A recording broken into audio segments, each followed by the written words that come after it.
Hello everybody, so welcome back to the English Law channel. So here I'm looking at how negligence has developed in tort over the past century or so. So negligence is quite a new invention as a concept in tort. Trespass to the body, that's something quite old. Defamation's been around for centuries as well. But tort of negligence is usually not about willfully harming a person. It's often about accidents and not doing enough to forfend these accidents, so the defendant might be at fault for that. So there are lots of been particular actions which are based in a fault, but there's no broad principle which seems to cover all of them. So the tort of negligence is increasingly pervasive today, especially in car crashes, professional liability, not doing your job properly as a solicitor, accountant, doctor, whatever. Anyway, this is what the legal scholar Weir had to say about it. There had long been certain specific situations not covered by trespass, where liability was imposed if the claimant could prove that the defendant's misconduct had caused him harm. For example, if the patient of a careless doctor, or the victim of an injury on the defendant's premises, or the owner of a thing damaged while in the defendant's possession, one could not properly speak of a coherent tort of negligence until these instances were generalised. Close quotations. Now, there's a celebrated case of Donahue and Stevenson, which went all the way to the House of Lords in 1932. And in this case, the Lords sought to, connect and collate these disparate strands.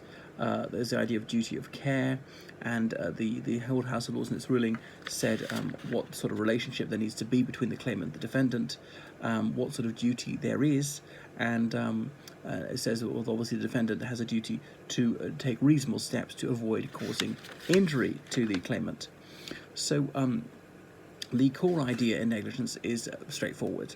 If the claimant's injuries result from conduct which is substandard, as society considers, then there will be compensation.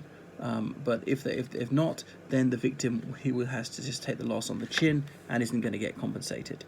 So careless is not usually criminous, but the tort of negligence is a way that the law can show that there will be repercussions if your behaviour is impermissible. Lord Diplock said that negligence exists the application of common sense and common morality to the activities of the common man. That was something he said obiter dicta in Doughty and Turner Manufacturing Company in 1964. The claimant will sometimes be the only person to whom this duty is owed, for instance, the patient of a doctor. In other situations, the patient will be part of the claimant will be part of a very large group of people to whom a duty is owed. So if you're riding a motorcycle, then everybody on the road, or even right beside it, is someone to whom you owe a duty of care, not to be reckless and not to cause injury. So let's look at the structure of tort. So being negligent is largely the same thing as being careless. In a 1934 case, Lord Wright said the following: in strict legal analysis, negligence means no more than heedless or careless conduct, whether in omission or commission. It properly connotes the complex concept of duty, breach and damage, thereby suffered by a person to whom a duty was owing. That was in the Lochgelly Iron and Coal Company against McMullen case, 1934. There are three parts to this tort. There's the breach of duty that causes damage, and that's not too remote. So you have to demonstrate that the defendant was careless. Right. So now these three parts to it are not completely separate from each other. It's easy to think of it as duty, breach, and not too remote. But these things, they sometimes overlap. In Lamb against Camden London Borough Council in 1981, Lord Denning said, "It is not every consequence of a wrongful act which is the subject of compensation. Indeed, otherwise there'd be too much compensation, and this would impose overly onerous duties on all sorts of authorities or even private individuals." This is what Lord Denning had to say. Sometimes it's done by limiting the range of persons to whom a duty is owed. Sometimes it's done by saying that there is a break in the chain of causation. And other times it's done by saying that consequence is too remote to be ahead of damage. All these advices are useful in their way, but ultimately it's a question of policy for the judges to decide. Close quotation. Now, just sometimes the court will organise this judgment under these various titles of duty, breach and damage. In Al-Kandari against Brown, 1998, there was such a case. There are other examples. There's more than one way to deal with a set of facts in a case that's analogous to this. Sometimes a judge might say that there's no liability because no duty was owed to the claimant. Sometimes the judge will say there's no liability because even though the duty was owed, the duty was not breached. Or indeed, it was owed, it was breached, but it's just too remote. Now, let's look at policy considerations. Negligence has developed rapidly over the last half a century. And so the idea of liability has broadened, and the courts have sometimes reversed that and said no, liability has gone too far.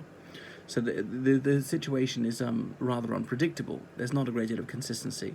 Woodland against Swimming Teachers Association 2013 was a case in point.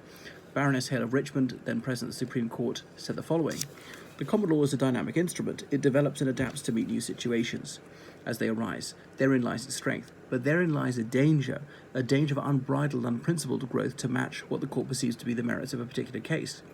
So it must proceed with caution and incrementally by analogy with existing categories and consistently with some underlying principle." Close quotation. She said that in Caparo Industries PLC against Dickman, 1990. So she wasn't present at the Supreme Court at the time.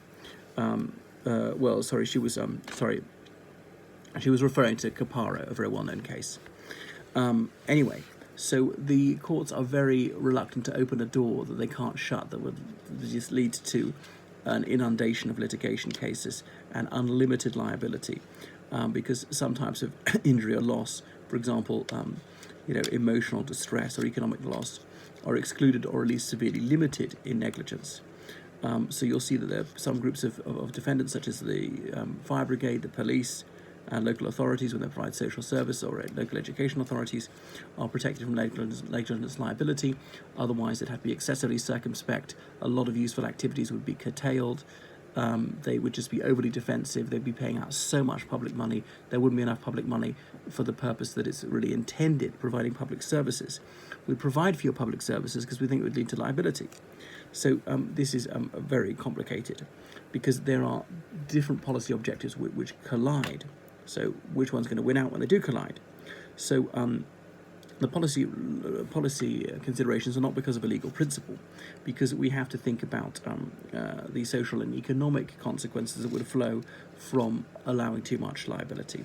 So the Hill principle was held to be applicable in lots of rulings by the House of Lords and the Court of Appeal, but in Robinson the Supreme Court said that the public policy reasons of not imposing a duty of police has been overturned because there's an omission principle for non-liability now.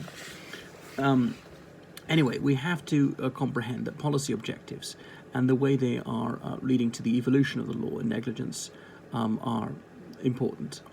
Anyway, so policy is vital in deciding if there was a breach of duty, whether this breach was causative of damage, and whether the remoteness of the damage is excessive or not. So in lots of cases, the House of Lords has drawn conclusions here for against liability, and they often refer back to public policy considerations. For instance, in the case Tomlinson. But what the common man thinks is fair is going to change with time. So it's dubious how far the law reflects the morality of the common man. Anyway, so duty of care is the next part of this, but I'll leave that for another video. Toodaloo.